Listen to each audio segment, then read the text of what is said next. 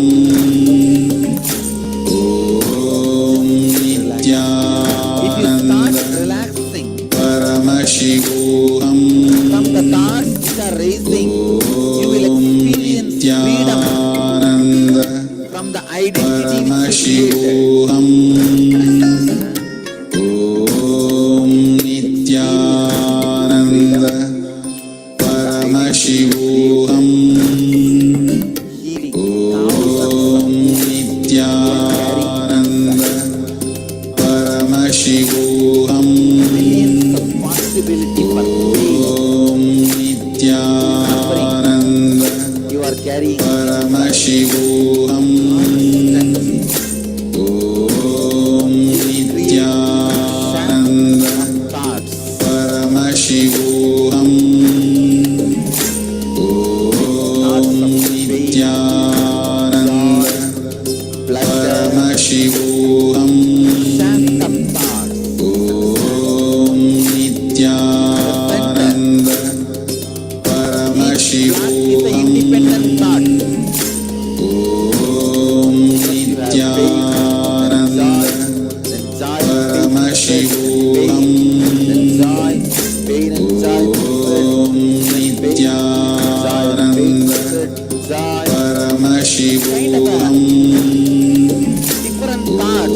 Om Nithyananda Paramashivoham Om Nithyananda Paramashivoham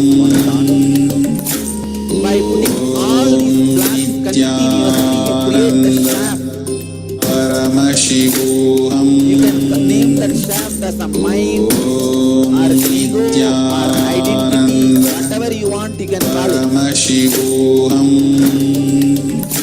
Om Nithyananda Your mind is made up of Paramashivoham many independent thoughts.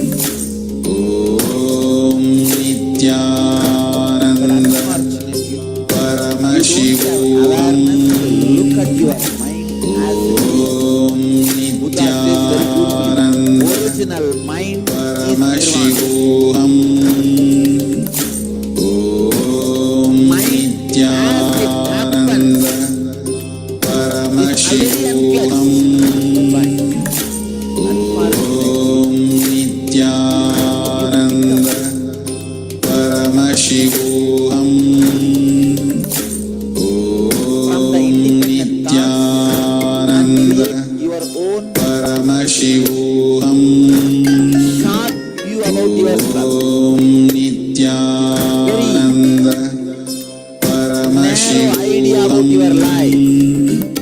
Om Nithyananda Paramashivoham You don't look at your life as it is happening. Om Nithyananda Paramashivoham Your whole life was vain, or sometimes you try to believe your whole life was God. Paramashivoham I feel pride. Om Nithyananda Whenever I look back, Paramashivoham I don't have any idea about it. Om I neither feel it was always joyful, nor feel it was always painful, and no feeling at all. Please understand. Nithyananda Somebody comes to me and asks, Paramashivoham give me one gift, the best thing you have in your life. Nithyananda Somebody asks for it. Paramashivoham Om Nithyananda Paramashivoham Joy or chain of pain. Om Nithyananda My chain Paramashivoham of pain or chain of joy.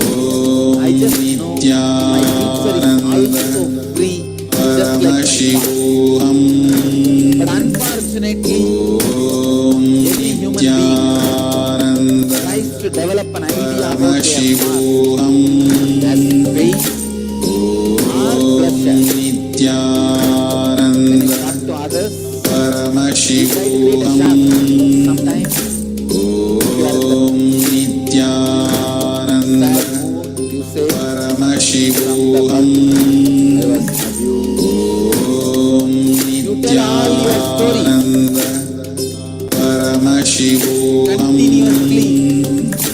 Om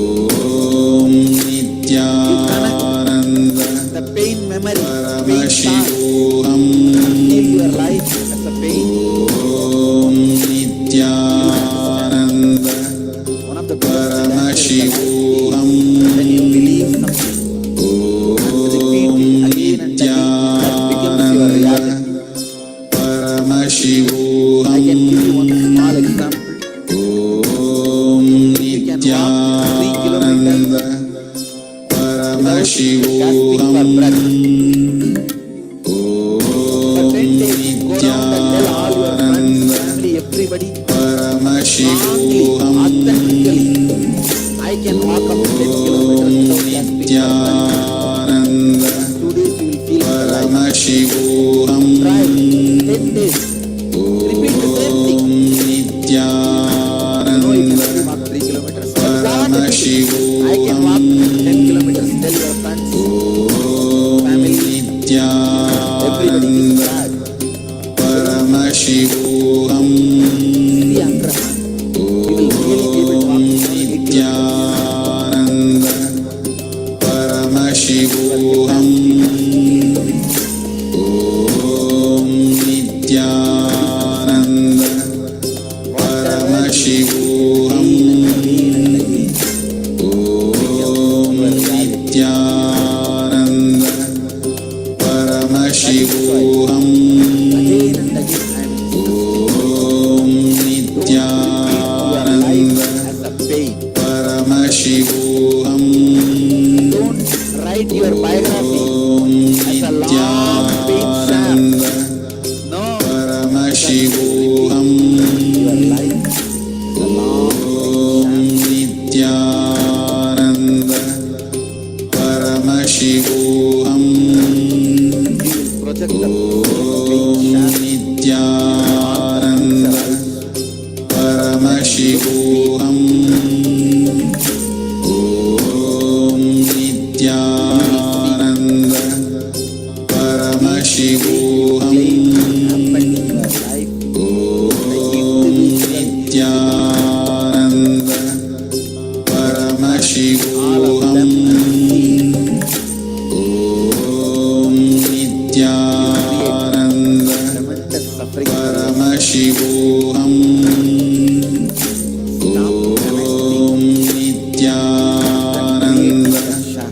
Paramashivoham Stop continuously Om Nithyananda all pleasure Paramashivoham unclutching. Om Nithyananda Self-sufficient Paramashivoham guide to your enlightenment. To upgrade your consciousness. Please understand, unclutching can be Paramashivoham self-sufficient guide Om to your enlightenment. To upgrade your consciousness. Paramashivoham Not only changes Om the way you perceive the Nithyananda Paramashivoham reality itself.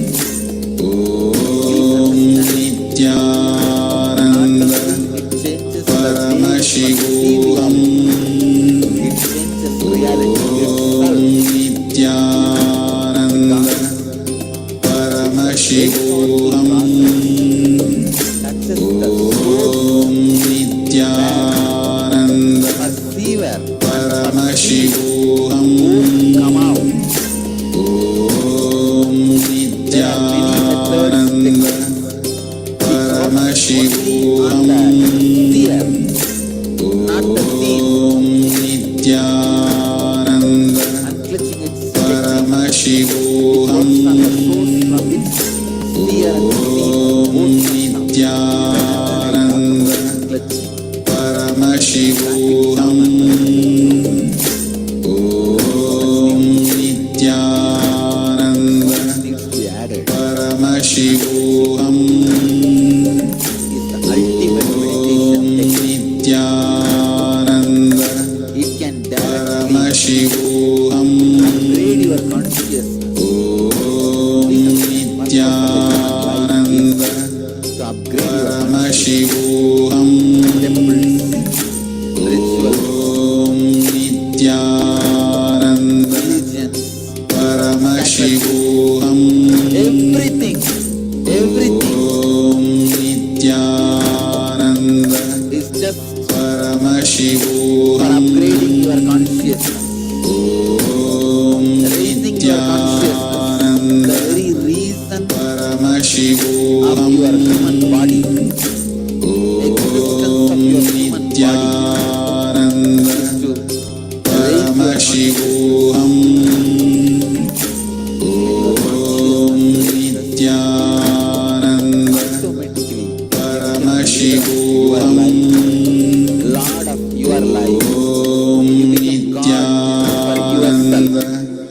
Paramashivoham. For your life. Om Nithyananda. Paramashivoham. For every human being. Om Nithyananda. Paramashivoham. Lord of your life. Om Nithyananda. Unclutching. Paramashivoham. Instantaneous. Om Nithyananda. Paramashivoham. Immediately. Om Nithyananda. It is Paramashivoham. for whether you are a beginner, Om Nithyananda. professional seeker, about to get Paramashivoham. enlightenment. Unclutching Om is a complete technique Nithyananda. for you. Paramashivoham. If you have Om problems related to your health, Nithyananda. Paramashivoham. if you have Om problems related to your wealth, Nithyananda. Paramashivoham. problems related to your Om Nithyananda. the mental health, Paramashivoham. you have problems related to your relationship, Nithyananda. Paramashivoham. problems related to your emotions, Om Nithyananda. Paramashivoham. gain the solution. Om Nithyananda. I'll give you the 9 levels of unclutching. Unclutching from the outer world, like Nithyananda. problems and difficulties related to Paramashivoham. devotees, disciples, please note down your book of heart. Nithyananda. 9 unclutching. Paramashivoham. Please note down in your book of heart. Nithyananda. Paramashivoham. 9 different levels of unclutching. Om Nithyananda. Unclutching from Paramashivoham. your outer world. Om Nithyananda. Paramashivoham. Money. If you unclutch, Om Nithyananda. I am not saying you Paramashivoham. need to lose that money in human fame. No. You will lose the Nithyananda. problems and suffocations, Paramashivoham. suffering created in you because of money, name and fame. Nithyananda.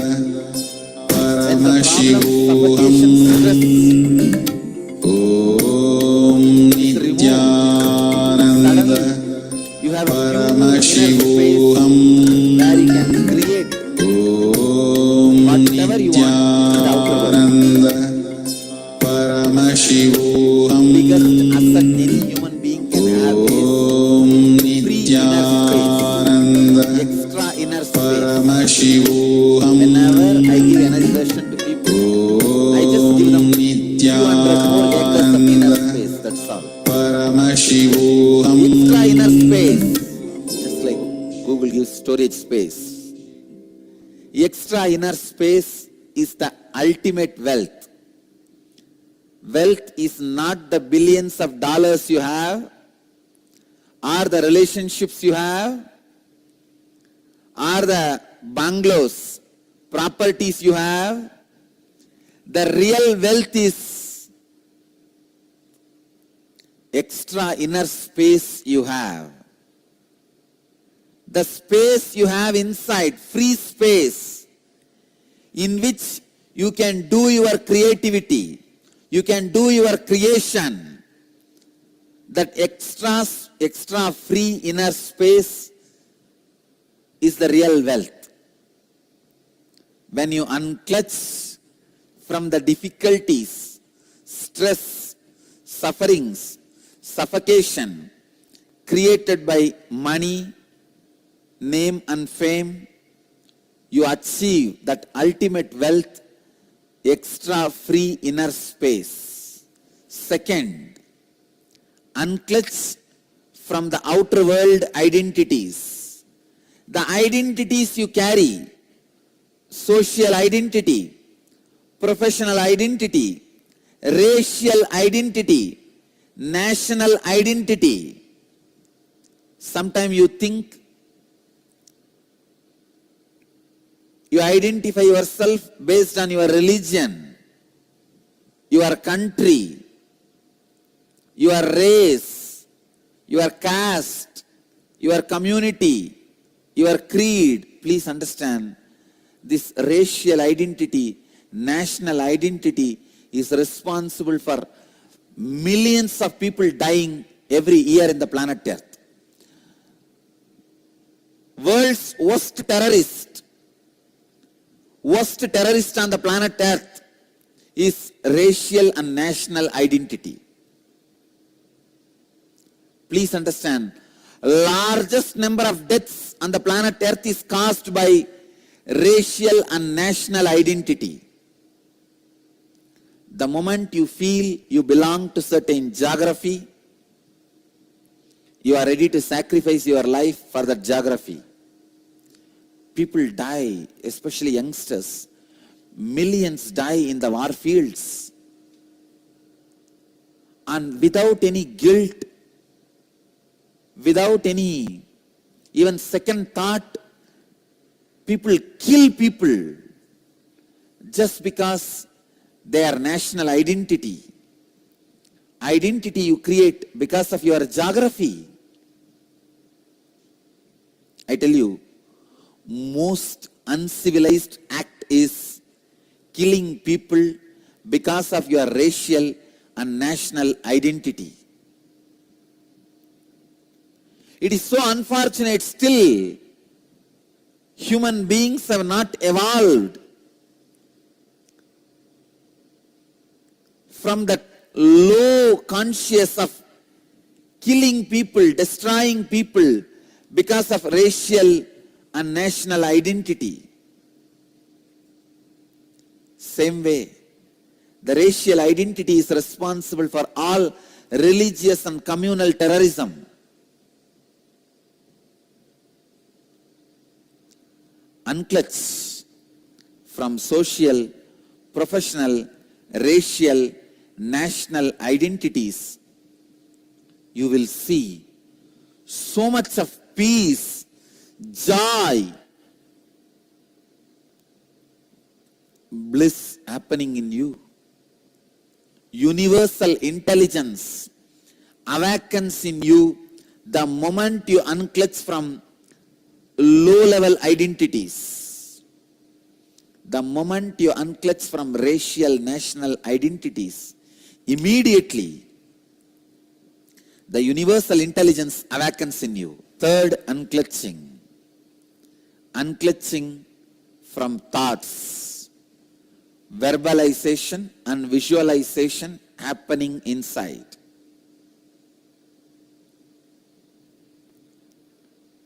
Please understand. Unclutching from thoughts means the verbalization and visualization happening inside.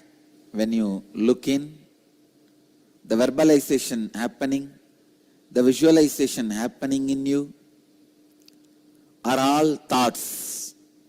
Unclutch from both. Continuously try to unclutch from both.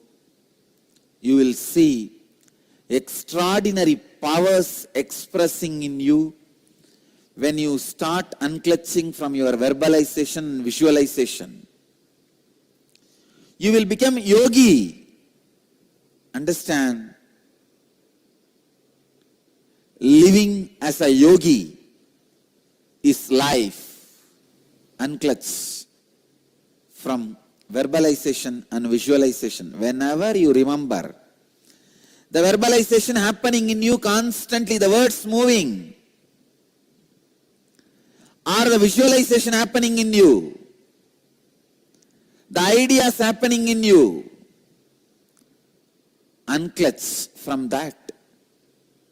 Even the boredom, feeling bored, restless, is also one more thought, one more verbalization, one more visualization. Unclutch even from that. And fourth level of unclutching. Unclutch from your emotions, pain and pleasure. Let me tell you from my own experience. When I fell from the horse during the horse riding and fractured my hand, just all I need to do is unclutching from that pain.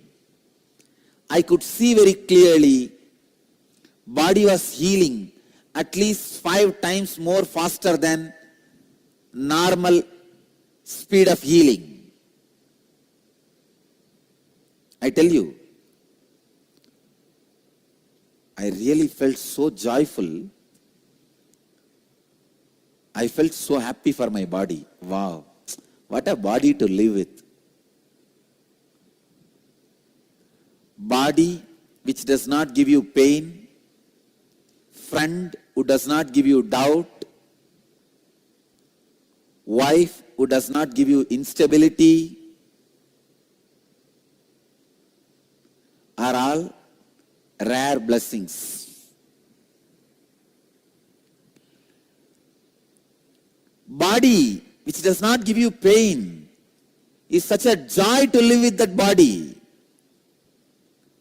I know I don't have pain because I received the blessings of many yogis and did many techniques. But when you see that literally in your life as experience, I felt, oh God, what an achievement. I felt such big relief. I tell you, when you unclutch from pain and pleasures, not only you are free from it, even your health improves drastically. Fifth, unclutching. Unclutching from the inner world identities like parental conditioning, ahankara and mamakara. Ahankara means the idea you project about yourself to others. Mamakara means the idea you believe about you as you inside you. See, always the idea you project to others about you will be more than what you are. Mamakara, the idea you believe about you in the inner self is always lower than you. Idea you project on others, an idea you project on yourself. This ahamkara and mamakara,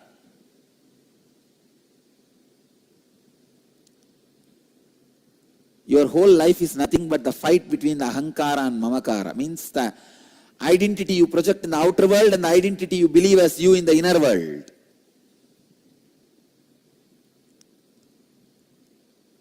Unclutch from inner world identities, both the identities. Unclutch from the identity you project to the outer world, unclutch from the identity you believe as you in the inner world. Sixth level of unclutching. Unclutch from the biomemories. Means the very patterns you are carrying. Pattern of depression, pattern of pain, pattern of irritation, patterns of suffering, patterns of your own ideas. You need to realize the truth You are not even orphan. Orphan means what? You are alone. Everybody else is your enemy. Here you don't need to realize that you are alone. There is no enemy. You are alone, but there is no enemy. If you are alone, how can there be enemy? Only if there is somebody else, there can be enemies.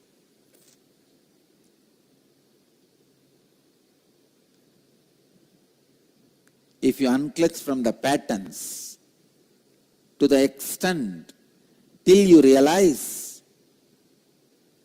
there is no patterns in reality. In reality, you are alone. In reality, you are just existing. Kevala. Next, unclutch from body. Unclutch from body itself. Please understand. When you unclutch from your body, thousands of disorders you create by yourself, like arthritis, blood pressure, all this completely disappears.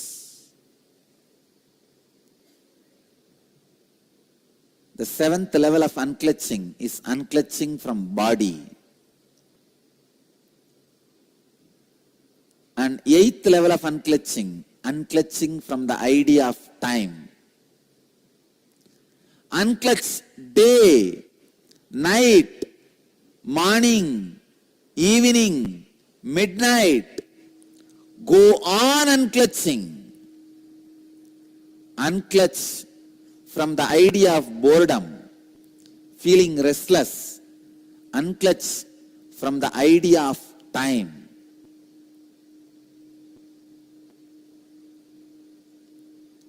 I tell you, time is the greatest myth you are carrying in your life. That is the worst conditioning you are carrying. Actually, there is no such thing as time. Sun rises and sets, moon rises and sets, stars move, planet moves, life moves. That's all. Where is time? You rise, live, disappear. That's all. Where is time? Time is one of the myths like a clothes.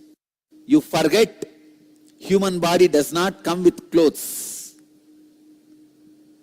How many of you remember? I tell you, none of us remember. Human body comes to planet Earth without clothes, goes out without clothes. We think human body comes with clothes and goes with clothes. Just like a cloth is the illusion which has become part of your biomemory. Time is an illusion which has become part of your very consciousness itself. So unclutch from the idea of time. Ultimately, the ninth level of unclutching, unclutching from the very idea I. Unclutch from that very idea I. In every level of unclutching, in every aspect of unclutching, you will experience some new free dimension of you. You will experience some extraordinary experiences or expressions. I tell you, all the auspicious things of life and beyond life is achieved just by this one process, unclutching. Just by this one technique, unclutching. just this one technique, unclutching. These 9 levels of unclutching, the 9th level is unclutching from the very idea I. The I. The very idea I is the source of everything you experience, you perceive. Unclutching from that very source, the idea of I. You can start in these 9 levels, any one level. Because of the benefits and experiences you will have, simply you will move to next level and experience all 9 levels.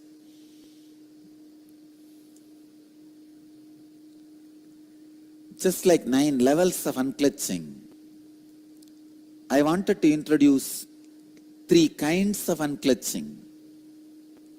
Unclutching from the luxury activities, like activities may not be required for your life, which you do as a luxury, playing video games, luxury activities. Second, unclutching from existential activities. Means for your existence, you start doing many activities like going to your office, your profession. When I say unclutch, I don't mean you will stop those activities. Your body will be performing those activities. The sufferings and the stress caused by those activities will not be there in your body. That's all. In your being. Third, unclutching from the survival activities. Even the basic survival activity like a food, eating, sleeping, unclutching, even from those things. When you unclutch from the survival activities, please understand, I am not saying you will stop eating, you will stop drinking. No. All I am telling you is, you will live in unclutched space. Your body may continue the activities necessary for survival. Unclutching is the greatest life solution. Unclutching liberates you from all types of addictions. Unclutching is the most simple and ultimate technique. How much ever you hear about unclutching, unless you experience it, you will not know about it. I sincerely urge, inspire, encourage all of you to experience unclutching at least 20 minutes a day in the beginning level. From today, sit unclutched at least 20 minutes a day. You will see within next few days, unclutching helps you so much. It frees you from so many sufferings. It makes you mature so many ways. It upgrades your consciousness so much. You will start spending more and more time in unclutched space. Ultimately, your whole life will be in unclutched space. Unclutching makes you a leader, because when you unclutch, trillions of cells in your brain are awakened. Your highest inner potential energy, dormant cosmic energy, awakens to its peak. Unclutching is inner awakening. Unclutching is samadhi. Unclutching is meditation. Unclutching is inner guru. Unclutching is God itself. Unclutching is a subject. Subject need to experience this subject. In ordinary life, objects are experiencing the subject. In unclutching, subject need to experience the subject objectively. Subject need to experience the subject objectively. I'll lead you into the experience of unclutching now. After the experience, I'll answer few questions, your questions, the experiential doubts. Now, please understand the process. Now I am initiating all of you into unclutching as a technique, as a meditation technique. Sit in a relaxed way. You can sit in the chair or on the floor. Now, before we get into that initiation, let's review what Swamiji has shared, unclutching, and what are all that you can. Yes. Now, we will. What are all that we can unclutch from?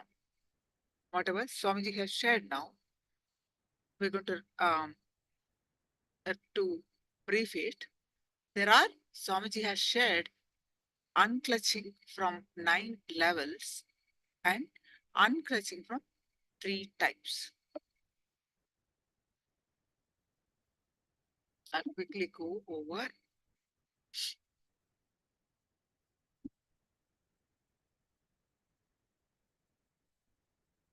The unclutching, the first one is unclutching from your outer world.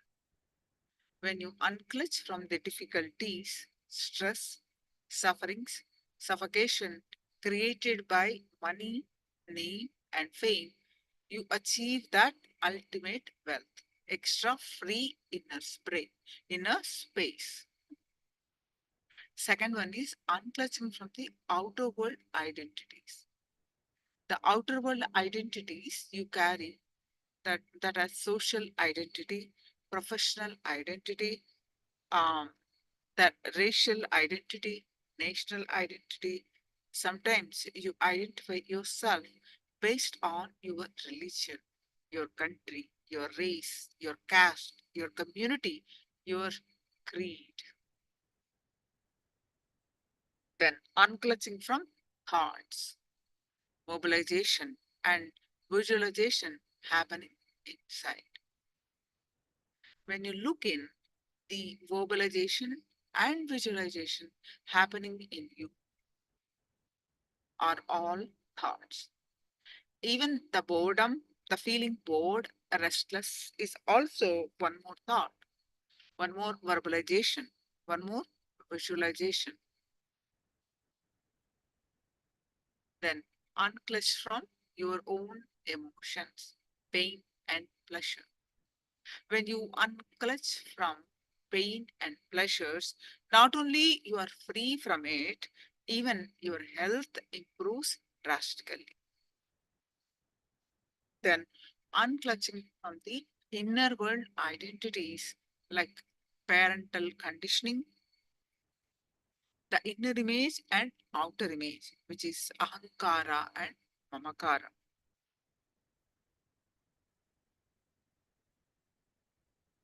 Then unclutching from biomemories means the very patterns you are carrying.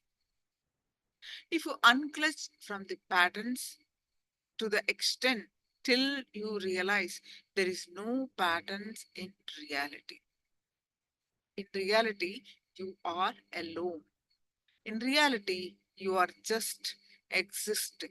Kevala. Then unclutching from the body. Unclutch from body itself.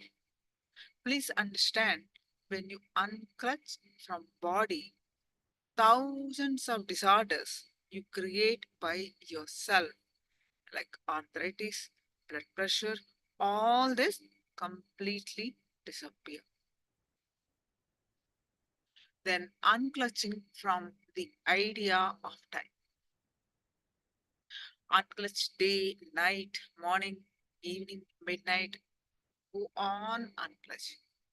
Unclutch from the idea of boredom, feeling restless. Unclutch from the idea of time. I tell you, time is the greatest myth and worst conditioning you are carrying. Actually, there is no such thing as time. Time is an illusion which has become part of your consciousness itself. So, unclutch from the idea of time.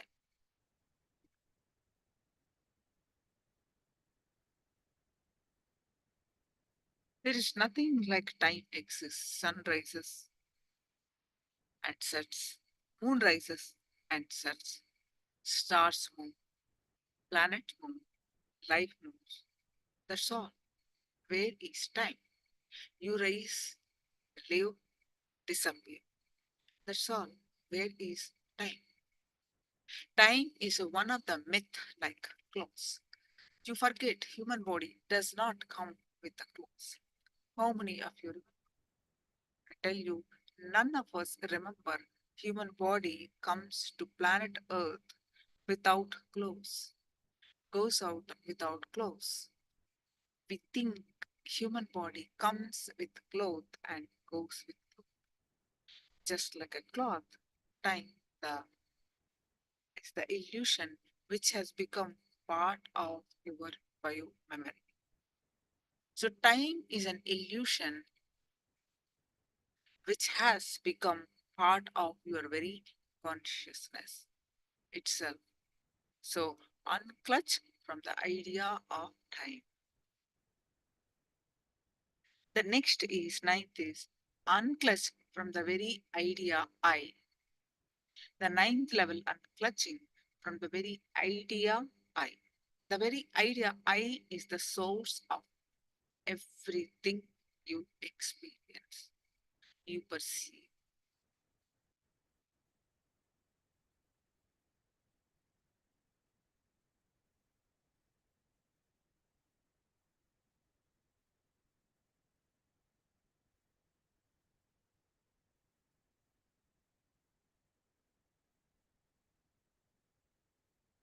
So the ninth level is unclutch from the very idea I. So the ninth level unclutching from the very idea I, the very idea I is the source of everything you experience, you perceive. In every level of unclutching, in every aspect of unclutching, you will experience some new free dimension of you. You will experience some extraordinary experiences of expressions. I tell you, all the auspicious things of life and beyond life is achieved just by this one technique or one process of unclutching. Because of the benefits and experiences you will have, simply you will move to next level and experience all 9 levels. Unclutch from the luxury activities. Unclutching from the luxury activities means which may not be required for your life, which you do as a luxury. Playing video games, luxurious activities. Then existential activities. Unclutching from existential activities, that is, your body will be performing those activities. The sufferings and the stress caused by those activities will not be there in your body.